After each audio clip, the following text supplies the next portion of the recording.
የብከር ልጇን ወንድ ልጅ እንደሆነም ተሰምቷል። ሃይማኖቱ ላይ ጠንካራም በመሆኑ ቤተሰቦችንና እናቱን አንድ ቀን ተሳክቶለት ህይወታቸውን የቤተሰቦቹን እንደሚቀይርና ለእናቱ ላሳደገችው እናቱ ጥሩ ነገር እንደሚያደርግ ለራሱ ቃል የገባ ልጅ ነበር። ፈጣሪ እንግዲህ የሆነ ቀን በሩን አንኳኳለት።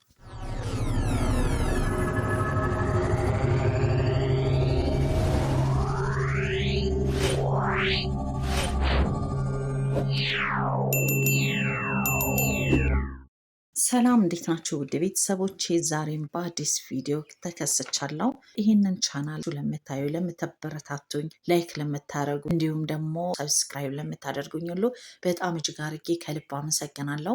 ሁሌም ማበረታታታችሁ ከጎኔ መሆናችሁ ላይካችሁ እንዳይለየኝ በአክብሮት ጭምር ጠይቃለሁኝ። ዛሬ ይዤላችሁ የመጣሁት እንግዲህ በሰሞኑ በዚች አንድ ወር ውስጥ መነጋገሪያ የሆነ ሮዛና ከድር በሚባል ጥንዶች መካከል ያለውን ነገር ነው እና እነዚህ ጥንዶች እንዴት ተገናኙ? እንዴት አብረው ሊሆኑ ቻሉ?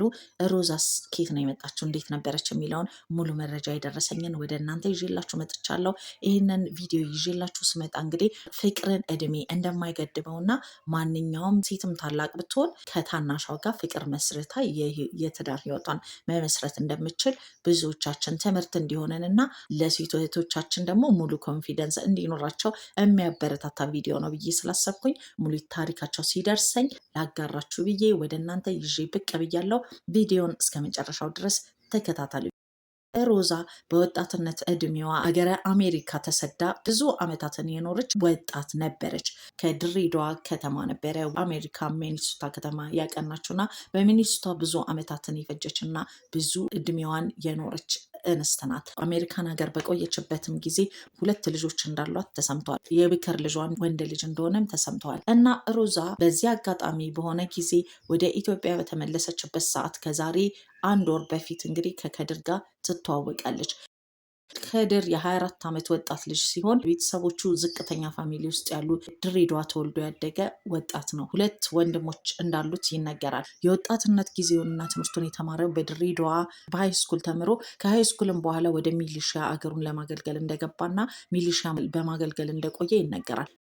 እንግዲህ ከድር የኑሮ ደረጃው ዝቅተኛ ቢሆንም ሃይማኖቱ ላይ ጠንካራ እንደነበረ ይነገርለታል። ሃይማኖቱ ላይ ጠንካራም በመሆኑ ቤተሰቦችንና እናቱን አንድ ቀን ተሳክቶለት ህይወታቸውን የቤተሰቦቹን እንደሚቀይርና ለእናቱ ላሳደገችው እናቱ ጥሩ ነገር እንደሚያደርግ ለራሱ ቃል የገባ ልጅ ነበር። አንድ ቀን ፈጣሪ የኛም በር ያንኳካ የለ ፈጣሪ እንግዲህ የሆነ ቀን በሩን አንኳኳለት። በሩን አንኳክቶለት እሱም እንግዲህ ያንን እድል በዚህ አጋጣሚ ነው እንግዲህ ከሮዛ ጋር ተገናኝቶ የፍቅር ግንኙነት የጀመሩት። የፍቅር ግንኙነትም ከጀመሩ በኋላ እድሜ ፍቅርን አይገድበውም በሚል ለማግባት እንደሚፈልግ ነግሯት እንግዲህ ሮዛን ፈቃደኝነቷን ገልጻ የ55 እድሜ ብትሆንም ሮዛን ከማፍቀር የገደበው ነገር የለም። ብዙ ሰዎች የነሱ መነጋገሪያና ሀሜቶችና ለብር ብሎ ነው አሜሪካን ሀገር ለፓስፖርት ብሎ ነው የሚሉ ወቀሳዎች ደርሰውበት ነበር። ሆኖም ግን ያን ነገር ጆሮ ዳባ ብለው ሁለቱ ጥንዶች ጉዟቸውን ወደ ትዳር ወደፊት ወደ ሰርግ ጉዞ አድርገው ተጋብተውም አሳይተውናል። وانا قبلت زواجها لنفسي على ذلك بارك الله بكم وعليكم وجمع بينكما بالخير። በዛም አልፎ በሚዲያ በአደባባይ ወጥቶ ከድር ምን ያህል እንደሚተማመንባትና እንደሚወዳት ለመግለጽ የኔ ፍቅር አፍቅሬሽ ለተቃጠሉ ሁሉ ዛሬ አግብቼ ያሳይሻለሁ፣ ወደፊትም ካንቺ ጋር እንደምኖር የበለጠ አቃጥላቸዋለሁ ብሎ ቪዲዮ በሰራው መነጋገሪያ ሆኖ እዚህም እዛም ሲዘዋወር ነበር። ወይዬ አለሜ አፍቅሬሽ የቀኑብኝን አግብቼሽ ያሳበርኳቸው ውይ ደስ አይልም በጣም ወይ ገርባ መቼም ብቻ ገና ነው እንጂ በደንብ የሚያውቁ። እንዲሁም ብዙ ጊዜ ሚዲያ ላይ እንደተመላለሰው ሮዛም ለወሬ ቦታ ሳትሰጥ ከድርን እየተንከባከበችው እናት ልጇን እንደምትንከባከብ ያህል እንክብካቤ እያደረገችለት አብራው ናት ያለችው። እና ሮዛ አንዳንድ ጊዜ ታማኝ ካልሆኑ ምንጮች እንደሰማሁት ከሆነ ሮዛ ብዙ ጊዜ ከወንዶች ጋር ግንኙነት ትሆንና ልታገባ ትሞካከርና ጥላቸው እንደሚሄድ ተነግሯል። ሆኖም ግን ከድር የሚሊሺያ አባል ስለሆነ ይህንን ነገር ታደርግበትም የሚል ግምት አለ። ምክንያቱም ከድር በዚህ ጉዳይ ላይ ዝም የሚልና ነገሩን ችላ የሚለው እንዳልሆነ ማለት ነው። እና በዚህ አጋጣሚ ውድ ቤተሰቦች ከነዚህ ጥንዶች የተማርነው ነገር ፍቅር እድሜ እንደማይገድበውና ተዋዶ ተከባብሮ ተፋቅሮ መኖር እንደሚቻል እና አንዳንዶች እንዲሁም የሚዲያ ባለቤቶች ታላላቅ የሚባሉ ለምሳሌ እንደ ዮኒ ማኛ ያለ አንዳንድ ነገሮችን ተናግሮ ነበረ። እና ሮዛ ማስጠንቀቂያ ልሰጥሽ ፈልጋለሁ። ከድር ማለት ብርሽንና ፓስፖርትሽን እንጂ አንቺን ብሎ ወይንም አፍቅሮሽ እንዳልሆነ እንደዚሁ ከአይነ ውሃው ይታየኛል። ስለዚህ ነገ ፓስፖርት ከሰጠሽውና ካገባሽ በኋላ አሜሪካ ከወሰድሽ በኋላ ባይ ባይ ካለሽ ነገ ዋይ ዋይ ስቲ እንዳንሰማሽ በሚል የራሱን አስተያየት ሰጥቷት ነበር። ግን ሮዛ ምንም አይነት ምላሽም ምንም አይነት አንድም ነገር አላደረገችም። ሁለተኛ ነገር ደግሞ ጂጂ ኪያ አንድ ቀን ገብታ በላይቫቸው የራሷን አስተያየት ሰጥታ ነበረ። ምን ብላ ነበር? ጂጂ ኪያ ለእኛ ተስፋ ሰጥተሽናል፣ ለሁሉም ሴቶች ለኢትዮጵያውያን ተስፋ ሆነሻል፣ አላገባንም፣ ነገ ባል አናገኝም ለሚሉ ሁሉ አንቺ ጥንካሬን የሴትን ጥንካሬ ያሳየሽነሽ፣ ስለዚህ በርቺ፣ እንኳን ተጋባችሁ፣ እንኳን ጥንድ ሆናችሁ፣ ከኔም ስለተፈጠራችሁ ደስ ብሎኛል ብላ የራሷን አስተያየት ሰጥታለች። ብዙዎች ይህንን አስተያየት ሰጥቷል። ካሉት ውስጥ አንዱ ሁለቱን ያቀረብኩላችሁ። ተመልካቾችም እኛም ተስፋ አለን ለነገ። እኔስ ምን ሆኜ ነው ያፈርኩት? እኔስ ነገ ባለ አጣለው ብዬ ያሰብኩት ለምንድን ነው ብለው የራሳቸውን አስተያየት ሲያንቦጎብጉ ታይተናል። ግን ሮዛ በራሳቸው ሚዲያ ማንኛውም ቪዲዮ ሲለቁ ኮሜንታቸውን ዘግተው የሰውን ወሬ አንሰማም፣ የሰውን ስታማስሉ የራሳችሁ እንዳያረባችሁ ብላ ሁሉ አንድ ቀን አስተያየት ሰጥታ ሁሉንም ሰዎች አጀብ አሰኝታለች።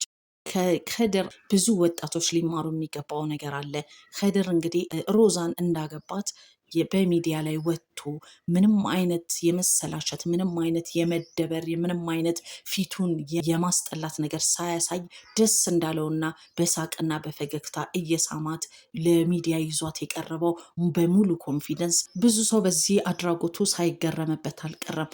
አንዳንድ የአዲስ አበባ ልጆች አራዳነን ወይንም ደግሞ ፍንዳታነን ባዮች ቢሆኑ ኖሮ ዛሬ ትልቅ ሴትዮ የ55 ዓመት ሴትዮን ይዞ በሚዲያ ወጥቶ እየሳቁና እየሳሙ ሚዲያ ለዓለም መታየትን ፈቃደኛ አይሆኑም ነበረ፣ ወይንም ደግሞ ፊታቸውን ሲያጠለሹ ወይ ሲኮሳተሩ እናይ ነበር ብለው ብዙ ሰው አስተያየቱን ሰጥቷል። ከድር ግን በዚህ ድርጊቱና በብልጠቱ በጉብዝናው ሁላችንም ሳናደንቀው ሁሉም ሰው ያየ ሁሉ ሳያደንቀው አላለፈም። ጀግና ወንድ ነው፣ የዓመቱ ጀግና ወጣት እና ከድር በዚህ ስራ ጎበዝ፣ በርታ፣ ጀግና፣ ለእናትህም ነገር ጥሩ ውጤት ይዘህ እንደመጣ አልጠራጠርም። እና ወጣቶች ከሱ መማር አለባችሁ። እና ውድ ቤተሰቦች ለእነዚህ ጥንዶች እንግዲህ የአብርሃም እና የሳራ ያደርግላቸው፣ ፍቅራቸውን እስከ መጨረሻው ያዝልቅላቸው በሚል መልካም ምኞቴን እገልጻለሁ። እናንተም እየገባችሁ መልካም ምኞታቸውን ግለጹላቸው። በተረፈ ለዛ የነበረኝ ቪዲዮ ይሄንን ይመስል ነበረ። ስለተከታተላችሁን ከልብ አመሰግናለሁ። ቪዲዮውን እንዳያችሁት ላይክ ማድረጋችሁን እንዳትረሱ። ለዚህ ቻናል አዲስ ከሆናችሁ ደግሞ ሰብስክራይብ እያደረጋችሁ ቤተሰብ እንድትሆኑ በአክብሮት ጋብዛችኋለሁ። እንዲሁም የደውል ምልክቷን በመንካት አዲስ የምለቀው ቪዲዮ ወደ እናንተ በቀላሉ ይደርሳል። ስለተከታተላችሁኝ ከልብ አድርጌ አመሰግናለሁ። ወዳችኋለሁ። በሌላ ቪዲዮ ደግመን እስክንገናኝ ድረስ ባይ። ባል ያድርስልኝ። ወንድሜ አይደለህም፣ አዝንልሃለሁ። አባቴም አይደለህም፣ እሳሳልሃለሁ።